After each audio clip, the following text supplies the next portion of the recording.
Partnerem odcinka jest fabryka broni Łucznik Radom. Partnerem kanału jest producent amunicji pośredniej Rifle Ammunition. A tu już kręcimy. No jasne, po co ci daje granata? Jesteśmy na strzelnicy naszej ulubionej Welona w Maryninie i dzisiaj postrzelamy z grota C16 FBA2. Pokażemy Wam, czym A2 różni się od A1. Użyjemy też tego i zobaczymy, czy bagnet w jakikolwiek sposób przeszkadza w strzelaniu z grota.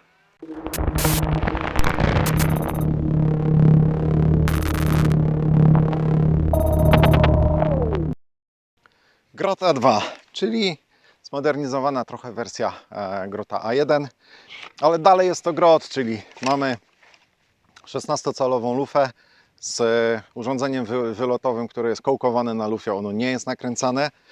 Jest przedłużone łoże zakrywające regulator gazowy i uniemożliwiające jego przestawienie. Dodano plastikowe nakładki.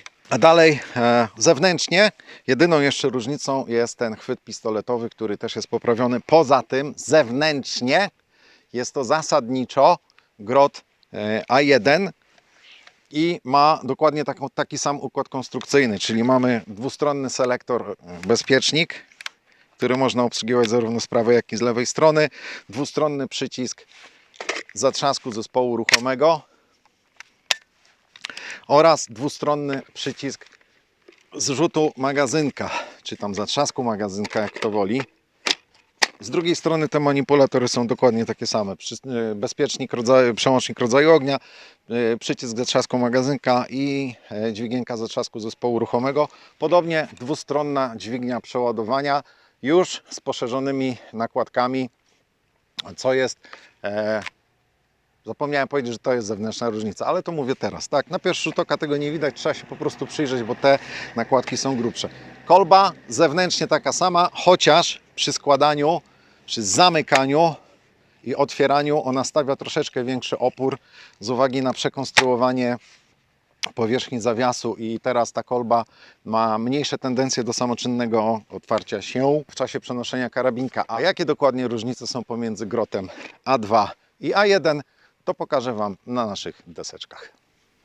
I zanim postrzelamy, to jesteśmy w studio, gdzie na szybko postaram się Wam pokazać podstawowe różnice między karabinkami grot C16 FBA1 i grot C16 FBA2, ten górny, a A1 to jest ten dolny.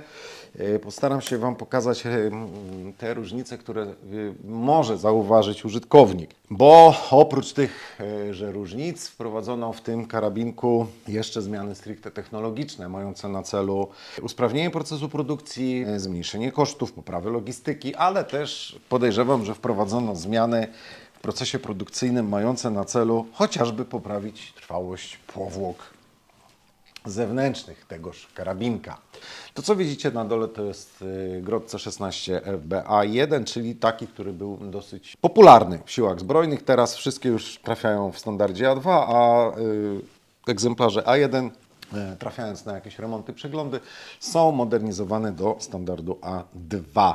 Co jest w grocie A1? W grocie A1 jest krótkie łoże, to jest jego element charakterystyczny. Krótkie łoże, które ma szyny, sloty, które wyglądają jak M-LOK, ale M-LOKiem nie są, gdyż nie trzymają wymiarów M-LOKa.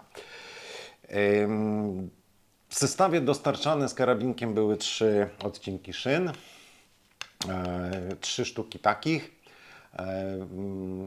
odcinków w A0, a w A1 pojawiła się też szyna taka ze slotem QD. Dlaczego ten slot QD pojawił się na tej szynie? Ano z tej prostej przyczyny, że w wersji A0 i A1 na łożu sloty QD, czyli punkty QD, były umieszczone na jego końcu. Fajnie, tylko że nie na tej bocznej powierzchni, a na tej bocznej, na tej skośnej bocznej.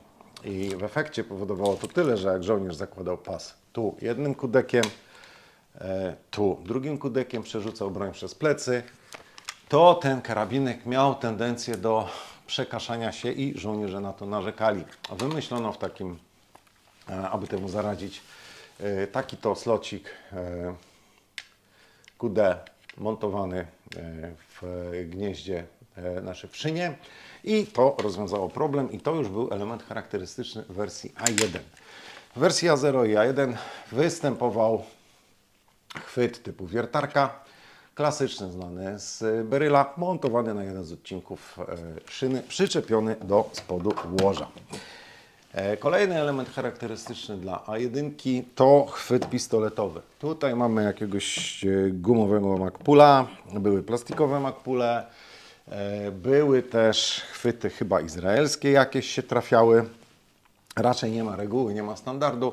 Podejrzewam, że to, co było zamówione przez fabrykę i zostało dostarczone, to akurat było montowane. Następna cecha charakterystyczna A1. No niestety tu już zamieniona na A2, ale pokażę Wam swoje okładziny, które wyglądają właśnie w taki sposób, jak widzicie teraz. Te okładziny rączki napinacza są po prostu znacznie cieńsze od tych okładzin zastosowanych w wersji A2, a w tej wersji A2 zastosowano takie właśnie pogrubione okładziny w celu zapobieżenia pęknięciom tychże okładzin. Zwróćcie też uwagę na obsadę bagnetu. Obsada bagnetu w wersji A1 ma taki dosyć charakterystyczny, powycinany, dziurawy kształt. I ostatnia cecha, o której mało kto wie, znaczy może ktoś wie, może nie, to jest regulator gazowy w wersji A1.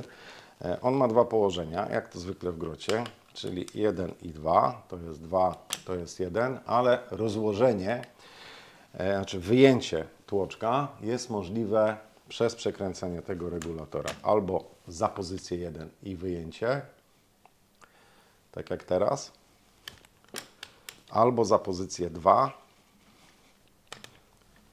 i też można go wtedy wyjąć. I to była przyczyna problemu z tym regulatorem. Pas zaczepiony o gniazdo QD z przodu czasem lubił się zakręcić za regulator, szarpnąć, przekręcić, regulator się rozpinał. Następowały też przekręcenia regulatora przez uderzenie, a że najczęściej żołnierze są praworęczni, to uderzenia szły od strony zewnętrznej. Najczęściej, bo nie zawsze. I to są elementy charakterystyczne dla wersji A1, jeżeli mówimy o karabinku z zewnątrz. Elementy charakterystyczne dla wersji A2. Na pierwszy rzut oka widzimy długie łoże, już ze slotami w pełni zgodnymi ze standardem M-LOK i plastikowe okładziny. Tutaj na ten karabinek są założone dwa komplety, bo jeden komplet składa się z takiej krótkiej okładziny, długie okładziny, to jest prawa i lewa, one są zamienne, jednej okładziny spodniej, jednego handstopa i jednego chwytu przedniego. W tym karabinku, jak widzicie, z fabryki broni chłopaki pojechali na bogato i pozakładali na niego wszystko, co się dało. Trochę za dużo. Przypominam standard. Raz, 2, 3, 4 i 5. Nie ma tego, tego i tego. To jest dołożone dodatkowo. To są okładziny poprawiające chwyt, zabezpieczające jeszcze dodatkowo termicznie, produkowane przez fabrykę broni Łucznik Radom, tak samo jak handstop i tak samo jak ten chwyt. Kolejny element charakterystyczny dla A2 to jest ten pogrubiony napinacz, okładki napinacza, o których wspominałem i charakterystyczny też radomski chwyt pistoletowy. Mój ulubiony, bardzo wygodny chwyt, bardzo, bardzo lubię jego kształt, jego wygięcie jest moim zdaniem naprawdę bardzo fajnym chwytem. Oprócz tego mam tutaj dodatkowo przygotowaną lufkę od wersji A2 i Wam zaraz pokażę, co zmieniono. Zmianie uległa obsada bagnetu. Jak widzicie, ona już nie jest tak powycinana, nie ma tych otworków z boku, nie ma tego podłużnego otworu w górnej części. To jest po prostu pierścień metalowy nasunięty na lufę i zakołkowany. Tak? To jest podstawowa cecha odróżniająca to od, znaczy podstawowa. No jedna z cech odróżniających lufę A2 od A1. Dalej, jak się przyjrzycie regulatorowi gazowemu, to zobaczycie, że tu w tym miejscu jest taki ząbek. I ten ząbek, tu go nie ma, a tu jest. I ten ząbek powoduje tyle, że regulator gazowy można przekręcić. On jest w pozycji 1. Mogę go przekręcić w pozycję 2, mogę go przekręcić w pozycję rozkładanie. O, i teraz mogę go już wyjąć. Natomiast jeżeli go zapnę na 2 i na 1, to nie ma możliwości przekręcenia go na zewnątrz na 1. Ten ząbek po prostu go blokuje i od wersji A2 zawór można przekręcić do rozkładania tylko w pozycję 2 rozkładanie, a nie 1 rozkładanie. Ostatnia zmiana, jeśli chodzi o zespół lufy, to są tutaj te otwory. Tu jeden, tu drugi. To są upustowe otwory bezpieczeństwa. To jest element bardzo charakterystyczny dla komory nabojowej karabinków R15 chociażby. Tylko tam jest jeden, tu są 2. I te otwory mają zabezpieczyć przed krytycznym rozerwaniem broni w przypadku strzału na zablokowanej lufie, czy to squib, czy zatkana lufa. Po prostu gazy cofające się przez lufę mają w sporej części ujść tymi otworami i pójść w przestrzeń bezpieczną karabinka, oczywiście uszkadzając broń, to bez dwóch zdań, natomiast nie niszcząc jej w sposób krytyczny, taki, który mógłby spowodować zranienie bądź zabicie strzelca. Tego nie było w A1, to pokazało się dopiero w wersji A2. Oczywiście jeszcze wracając na chwilę do regulatora, oprócz tego, że jest zabezpieczony tym pazurem, no to też doskonale widzicie, że to przedłużone łoże wychodzi aż do obsady bagnetu, podczas gdy w wersji A1 ono kończyło się dokładnie w tym miejscu, odsłaniając od góry regulator gazowy. Nowe jest o parę centymetrów dłuższe i po prostu ten regulator zasłania.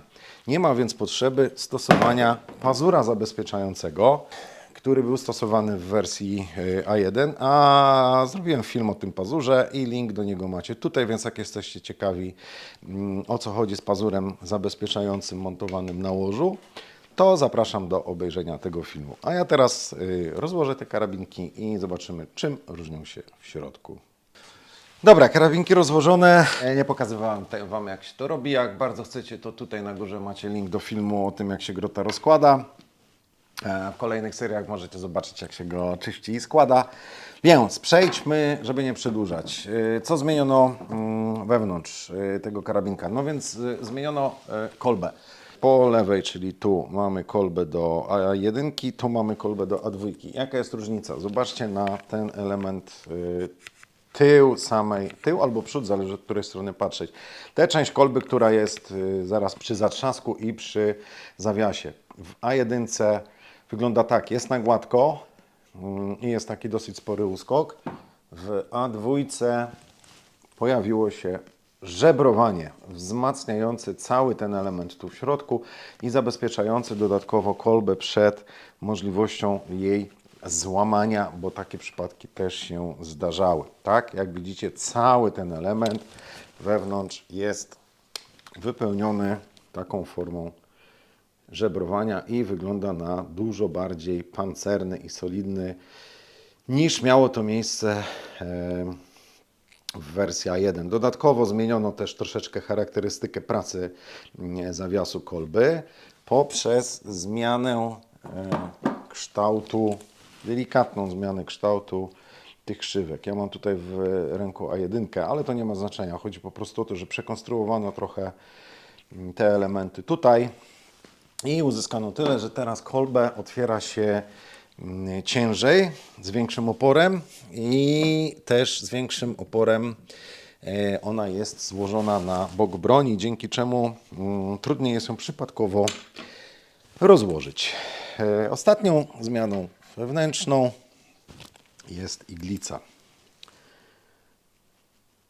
To jest A1, to jest A2. I już widzicie, co zostało zmienione. W wersji A2 zwróćcie uwagę na wygląd iglicy przy tych powierzchniach, przy zgrubieniach prowadzących iglicę, ustalających iglicę w zamku, tak? Czyli przy tych oprzytych. Chodzi mi o te zgrubienia i te zgrubienia i te zgrubienia. Zobaczcie, jak one wyglądają w wersji A1 i A2. Wersja 2 po prostu kompletnie zmieniono ich kształt, wyprowadzono takie wzmocnienia, dzięki czemu jest to iglica znacznie odporniejsza na pęknięcia. Nawet przy treningu na sucho trudniej tę iglicę jest po prostu złamać. To z kolei spowodowało zmianę średnicy wewnętrznej zamka. Tu mamy zamek od wersji A1 i mamy iglicę od wersji A1. I zobaczcie, wkładam, pyk, weszła, doszła tą powierzchnią prowadzącą do końca i wychodzi z czółka zamka, umożliwiając zbicie spłonki. Biorę wersję A2, nie dochodzi do końca, nie ma możliwości zbicia spłonki. Dlatego prowadzono zamek A2, dochodzi, wychodzi i wszystko elegancko w tym pracuje. Jak się przyjrzymy, może to będzie widać, tu to jest A2, jest delikatnie większa średnica kanału w zamku. Chyba to widać, no. No nie jest bardzo dużo większa, ale troszeczkę jest. Dość, że jak widzieliście, iglica A2 nie pasuje do A1, no a iglica A1 teoretycznie pasuje do A2, ale podejrzewam, że będzie miała większe luzy i też nie będzie do końca banglać. Ale, żeby było zabawniej, to jest suwadło A1 i zamek A1. Chodzi, chodzi.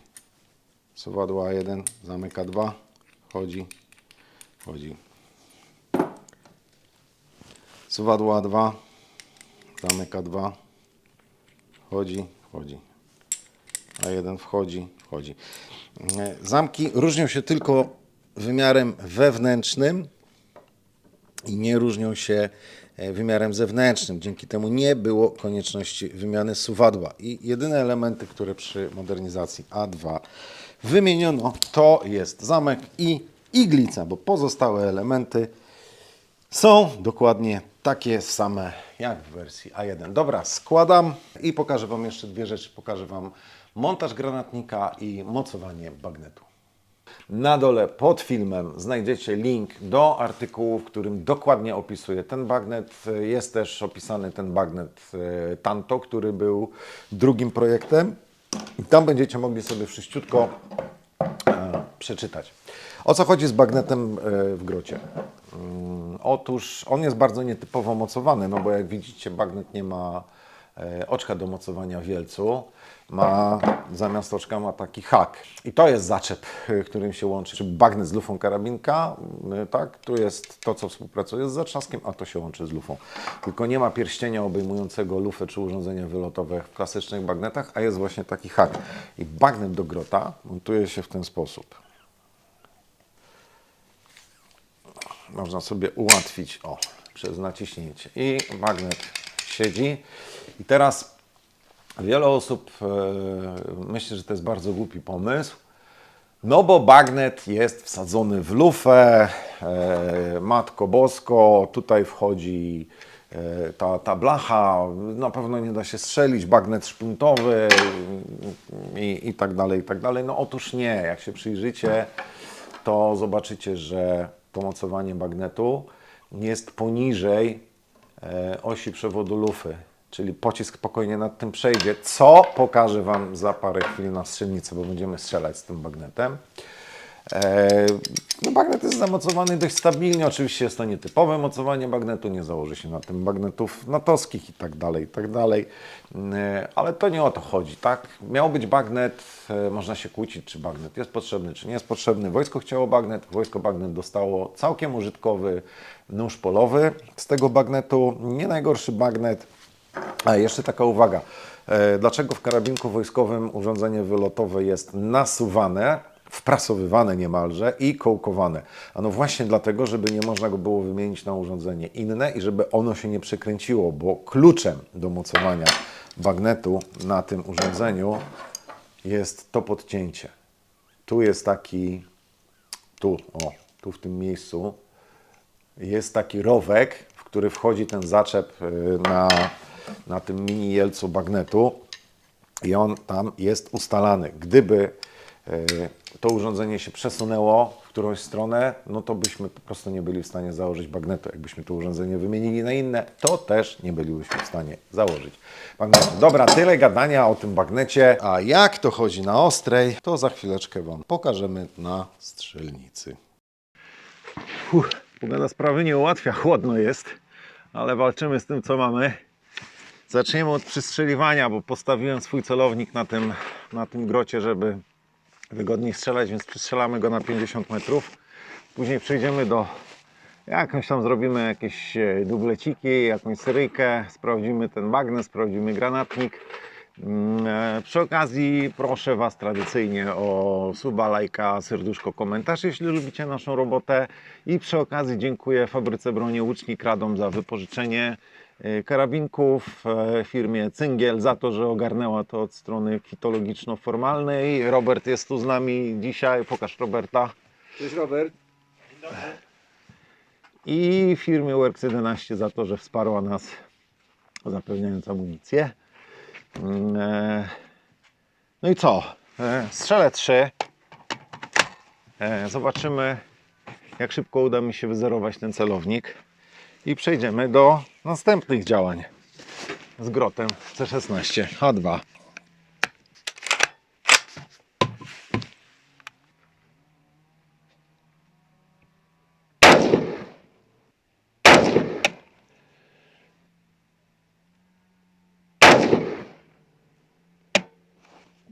No dobra, trzeba zobaczyć, co myśmy tam narozrabiali.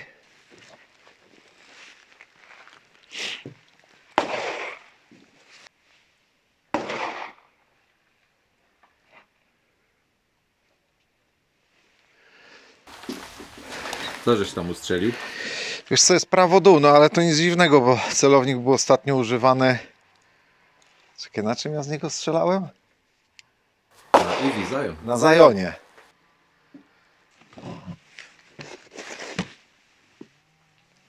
Tu jest down, czyli tu damy jeszcze ze 2. Dobra. Pewnie jeszcze trzeba będzie coś pokręcić, ale myślę, że teraz już załapiemy się trochę bardziej.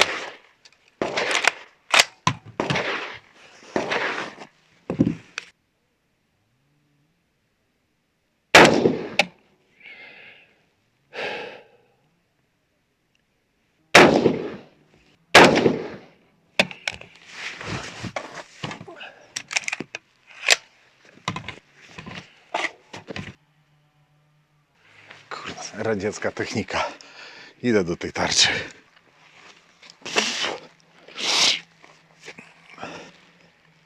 Nie wziąłem dzisiaj naszej lunety, ale będzie łażenie, bo ta kurde stąd wypożyczona jest masakryczny obraz. No ale trudno. Po prostu spalimy więcej kalorii. Jakoś to rozchodzimy. No ba. No dobra, to były pierwsze. Tu źle pokręciłem. I tu są 3 z tego widać. Czyli jeszcze muszę go troszeczkę pociągnąć w górę.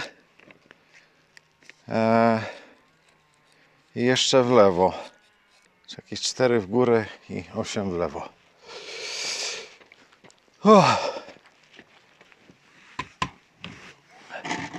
Schowaj się, będziemy strzelać.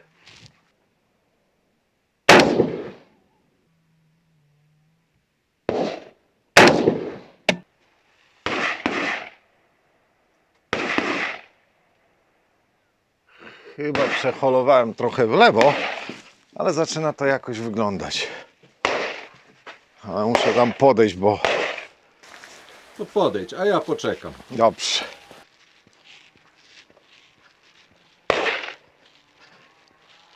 Bartek!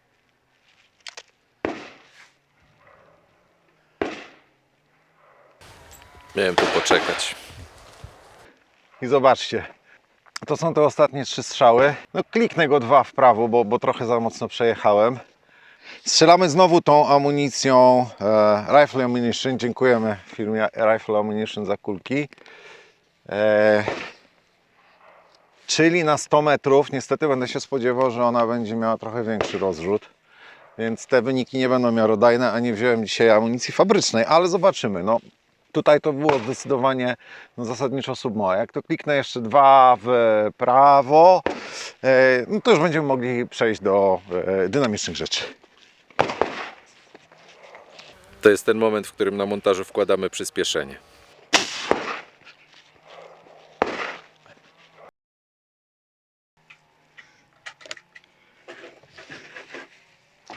Robiliśmy już to kiedyś, parę lat temu. Zrobimy to jeszcze raz, dlatego jestem spokojny. Zobaczcie, zakładamy bagnet do grota. Siedzi. Zaczep bagnetu wchodzi w urządzenie wylotowe i wiele osób twierdzi, że nie da się strzelać. Ukraińcy się boją, bo też patrzą na to, że to jest w świetle przewodu lufy. Nie, nie jest.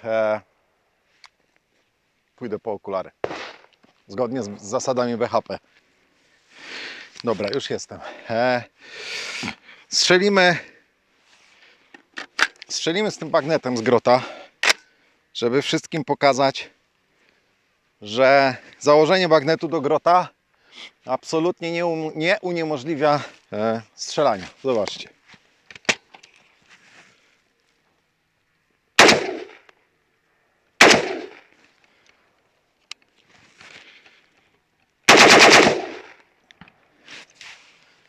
Jak widzicie, grot jest cały. Ja też jestem cały. Także z bagnetem zupełnie spokojnie da się strzelać, pomimo tego, że konstrukcja tego bagnetu jest jaka jest. Czyli wchodzi w urządzenie wylotowe, ale dalej jest poniżej osi przewodu lufy. Nawet w coś trafiłem. Bagnetem. Tak. Strzelimy 5 dubletów. Zobaczymy, jak pójdą dublety z grota. O, bardzo szybki dublet.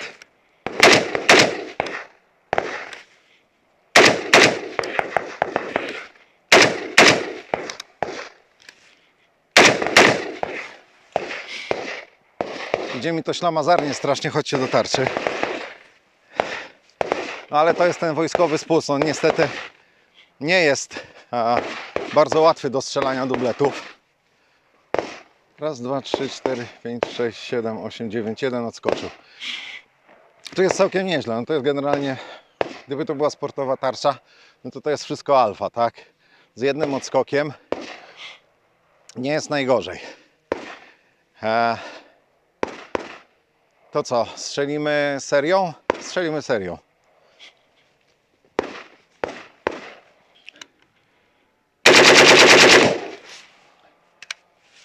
Poszło.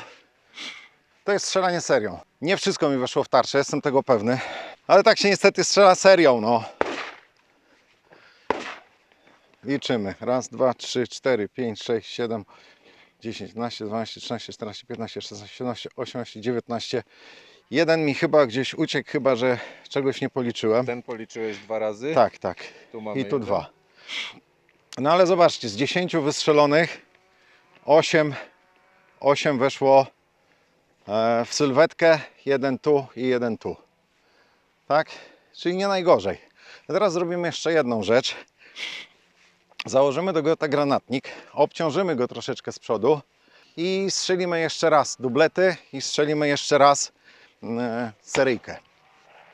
Do postrzelania z granatnikiem weźmiemy sobie A1, żeby już tam tego nie rozkulbaczać. Przekładka jest bardzo prosta. Zdejmuje się łoże, wkłada cały moduł granatnika, zatrzaskuje i generalnie gotowe, tak? Dobra, weźmiemy sobie 20 kulek. O matko, ile to waży. I strzelimy seriami. Czyli w warunkach bojowych zmiana wersji z łożem na wersję z granatnikiem 30 sekund. No jakoś tak. Nie wiem, czy ktoś to będzie robił w warunkach bojowych, no bo żeby strzelać skutecznie z granatnika, trzeba się po prostu tego nauczyć. Ten karabin się też inaczej zachowuje, on jest cięższy, jego się trzyma zupełnie inaczej, bo to nie jest taki chwyt jak w wersji z normalnym łożem. No ale można strzelać granatami, tak? Patrzę, czy któraś tarcza... Czekaj. Chyba prawa jest najbardziej... Nie, też posiana. Też, a dlaczego? Masz zaklejki? Nie mam. Nie masz zaklejek, ale ja mam długopis, którym sobie zaznaczymy, że to już było, to już było, to już było, to i to.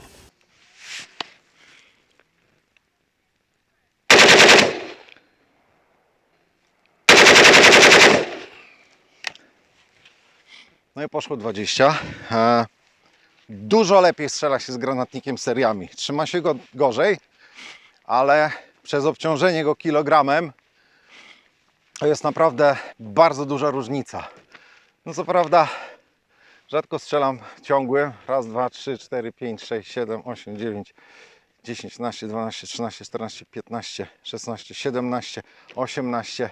Dwa poszły poza tarczę. Nie. A nie, 19. I to jest 20. Czyli generalnie wszystkim zmieściłem się w tarczy. W sylwetce wyszło mniej.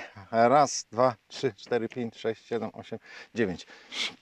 11 trafiło w sylwetkę, czyli nie najgorzej. No ale widzieliście, karabinek przy strzelaniu seriami jest dosyć stabilny. Znaczy bardzo stabilny z tym granatnikiem. Ten bez granatnika też jest stabilny, no ale jest stabilny znacznie mniej.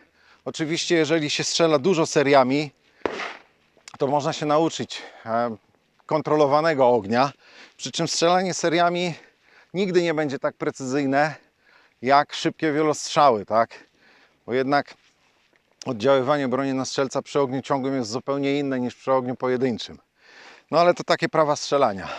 Niestety jako cywile nie możemy posiadać takiej broni. My korzystamy z uprzejmości fabryki broni Łucznik Radom i z chłopaków z Cyngla, że w ogóle nam to udostępnili. No to jest trudna sztuka. Strzelanie seriami nie jest proste, ale no cóż, cywilowi i tak się nie przyda, dopóki nie pójdzie do wojska. A w przyszłym roku 200 000 podobno ma pójść. No, to już wiecie, jak się strzela z grota z granatnikiem. Polecimy teraz na 100 metrów, weźmiemy tę dwójkę i strzelimy na celność i skupienie do wojskowej tarczy. Zobaczymy, co mi wyjdzie. To co, 100 metrów, grot A2. Tak, grot A2, 100 metrów. Czekaj, muszę tu pokręcić, bo mi zjechał znak celowniczy. O.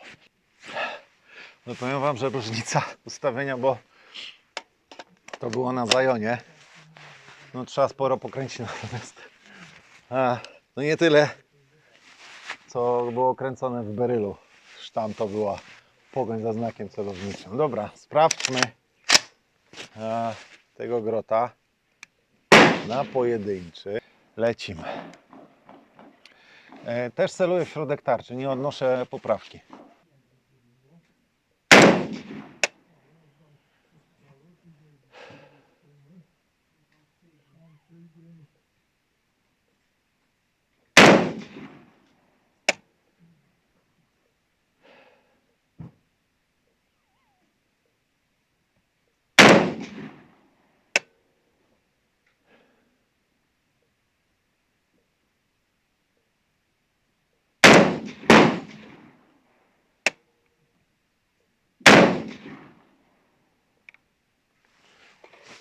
No cóż mogę powiedzieć. Ten wojskowy spust jest jednak znacznie gorszy od Geisla. Ale no daje radę, no. Daje radę. Chociaż jeśli chodzi o wojskowe spusty, to chyba Milspec mi bardziej pasuje. Ten jednooporowy 3 kg, czy 3 kg z hakiem nawet. Chociaż tu też nie jest najgorzej, no. Idziemy do tarczy, zobaczymy, jak poszło. Strzelamy tą amunicją, którą strzelaliśmy z Zajona, czyli tą trochę tańszą, na nie jakimś topowym pocisku i z minimalnie mniejszą ilością ładunku, a strzelamy z karabinu wojskowego, więc tutaj nie będzie na pewno rewelacji w skupieniu. Bartek powiedział, że sprawdzi, czy ma fabryczną amunicję. Jeżeli ma, to strzelimy jeszcze z fabrycznej amunicji, bo ja dzisiaj nie zabrałem niestety. No ale zobaczymy zaraz, jak z tego grota poszło na tej tańszej amunicji. Jak pamiętacie z filmu o Zajonie, no to tam różnica była, ile Bartek było za pierwszy, z tej było 3 moa, a z fabrycznej zeszliśmy poniżej 2. No i tutaj jest podobnie, tak? Zobaczcie, celowane było wszystko w środek. Jest tu, no to jest ile? Ze 4 moa? Nie ma. Około 3,5 moła. Jak Bartek znajdzie tę amunicję, to spróbujemy. No ale kurde, wojskowe strzelanie, tak? Celowane w środek tarczy. Nie pamiętam, ile tam jest. Grot ma fabryczne, znaczy wojskowe skupienie grota jest jakieś kosmiczne, jest chyba 5 moła, coś takiego, tak? Więc spokojnie to wojskowe skupienie robimy. Myślę, że da się lepiej. No teraz jest tylko kwestia tego, czy Bartek zabrał tę fabryczną amunicję, czy też jej nie zabrał. Bartek znalazł fabryczną amunicję na bogato, GGG. Strzelimy z tej GGG i zobaczymy, czy uda się uzyskać lepsze skupienie. Strzelę dokładnie tak samo, czyli celując w środek tarczy. Nie odkładam żadnej poprawki, bo chodzi o skupienie, a nie o dziesiątki.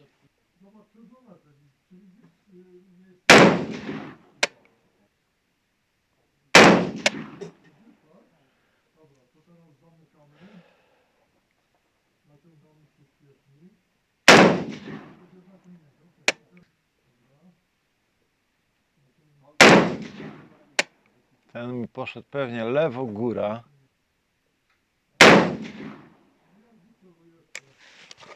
No dobra. Czyli 5. Idziemy zaraz do tarczy i zobaczymy, czy GGG dało lepsze wyniki niż ta amunicja, nazwijmy umownie, treningowa.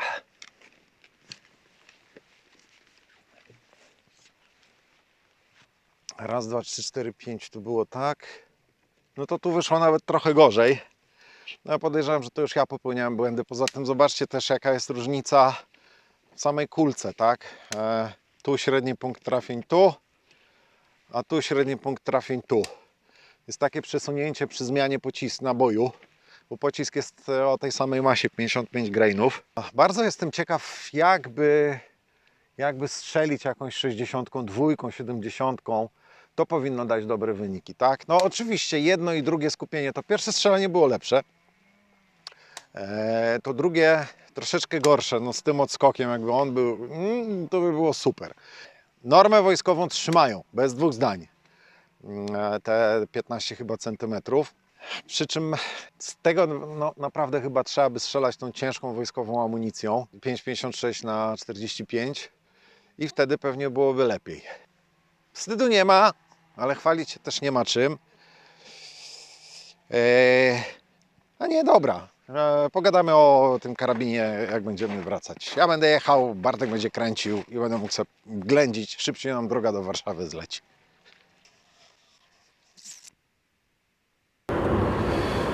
No, pożegnaliśmy się z Frankiem. Franko zabrał klamoty do sklepu. Jutro kurs do Radomia, musimy to jeszcze oddać. No, dziękuję i Frankowi z Cyngla i Radomiowi za udostępnienie tego. Radomiowi za udostępnienie, Frankowi za to, że to ogarnął od strony formalnej, że chciało mu się tu przyjechać. Works 11 za amunicję. No i co? Wiecie już, czym się różni, chciałem powiedzieć M16, Grot C16 FBA1 od A2 i że to nie są wyłącznie różnice polegające na dodaniu długiego łoża, zmianie iglicy i plastika. Nie. Tych zmian jest więcej, przy czym z punktu widzenia użytkownika, te, które on może zobaczyć, jest ich mniej. Pakiet zmian, podejrzewam, że to jest normalna rzecz. Każda broń przechodzi taki sam proces rozwoju i w każdej broni dzieje się to samo. W Berylu było wprowadzonych kilkaset poprawek w wersji od tej bazowej do tej, która jest używana obecnie. Co mogę powiedzieć o A2? No, strzela się jak za jedynki. Oczywiście tak, jest dłuższe łoże, więc można mocniej wysunąć rękę do przodu, jeżeli ktoś lubi taką postawę strzelecką z mocno wysuniętą ręką do przodu. W tej wersji jest to dużo łatwiejsze. Znaczy inaczej, w tej wersji jest to w ogóle możliwe, bo w krótkim łożu już nie. Długie łoże ma już od razu M-Locka. Ma te okładziny, o których Wam mówiłem przy okazji mojego grota, które są naprawdę super. Te plastiki wyszły Radomiowi naprawdę ekstra, a najbardziej ekstra wyszedł im chwyt pistoletowy, w którym się zakochałem i w którym nawet w JP wsadzę sobie ten chwyt pistoletowy, bo jest po prostu super. Okładki napinacza no wyraźnie są pogrubione. To nawet czuć, jak je się łapie. One się inaczej układają w ręku. Regulator gazowy zabezpieczony łożem, dodatkowo jeszcze jest ten pipek zabezpieczający ten występ za jedynką, że nie można go odwrócić w pozycję 3, a do rozkładania jest tylko w pozycji 9. Więc tak, więc trudniejsze będzie jego przypadkowe wypięcie, a skądinąd też dotarła do mnie taka informacja, że po wprowadzeniu długiego łoża do wersji A2 problemy z regulatorem spadły o 90 chyba 5%, więc zasadniczo już praktycznie nie występują.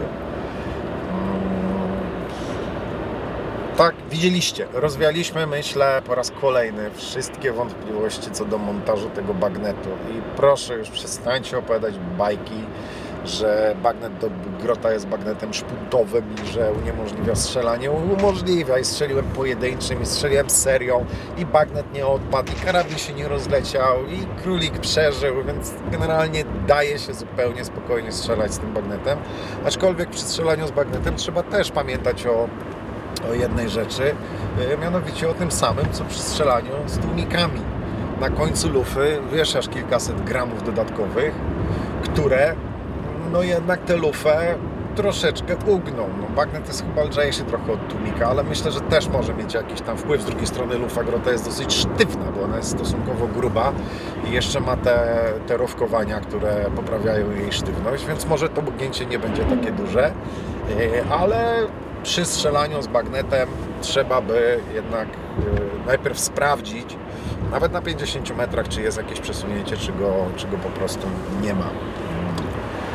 Strzelanie seriami, no to tak, no jak strzelanie seriami, no. Grot nie ma ogranicznika długości serii, tak jak beryl, więc tam strzela tak długo, jak trzymasz przy przełączeniu na ogień ciągły. I tak jak mówiłem na strzelnicy, no tego trzeba się po prostu wziąć i nauczyć. Tylko gdzie się masz tego nauczyć, jak nie ma możliwości posiadania broni samoczynnej w Polsce? Na jakichś pokazach, no to się nie nauczysz, poza tym, kurde, zbankrutujesz, jak zaczniesz tam płacić za amunicję, bo ta amunicja schodzi po prostu błyskawicznie w tym, ale ja uważam, że, znaczy inaczej, nie uważam, żeby zakaz posiadania broni samoczynnej przez cywila był konieczny, ale z drugiej strony nie uważam, żeby cywilowi do czegoś ta broń była potrzebna. Oczywiście, gdyby było dopuszczalne i ktoś by chciał sobie kupować, może ja bym nawet kupił jakiś jeden samoczynny, gdyby była taka możliwość, ale no to jest strzelanie na wiwat, chyba że naprawdę się nauczysz strzelania seriami, poświęcisz na to kupę czasu, poświęcisz na to masę pieniędzy i będziesz mógł wtedy umieścić 30 pestek z magazynka w sylwetce z 30 metrów, to już będzie dużym sukcesem.